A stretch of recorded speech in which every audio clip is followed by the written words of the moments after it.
Ef þið fáið hérna Stjörnuna, nei, Þrótt heim, vinnið 2-0, hvernig svona hlýtur að líða vel?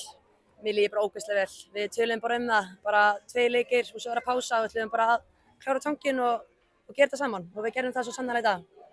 Byrjaði aðeins Þróttar að þú var betri í byrjun og þið skorið svona, má segja, gegn gangi leiksins og eftir það svona snerist þessi leikur við og þið voru bara betri eftir að þið komist yfir? Já, bara þetta mark hjálpaði okkur mikið og rófumst aðeins niður og vorum bara svona, gerðum bara svona auðveldi hlutina rétt og eins og segi, bara gerum þetta saman. Þú ert með þessa frábæra vörslu í stöðunni 1-0, hversu mjög mikilvæg varsla? Já, ég er bara mjög ánægð með þetta. Getur þú farið með gegnum þessa vörslu? Bara, ég sá ekki boltann inn eina sekundu og þökk sér ægu að maður fínn í svona reflex uppi. Þannig svo allt henni byrtast hann bara uppi og maður þurfti bara að hoppa á tegið síðan.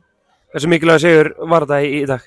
Ógeðslega mikilvægur. Líka gaman að fá að ná sigurinn mútið Þrótt sem voru tablusar, þannig að við erum bara ekkert nema ánægðir með þetta. Hvernig horfum við á framhaldið í deildinni?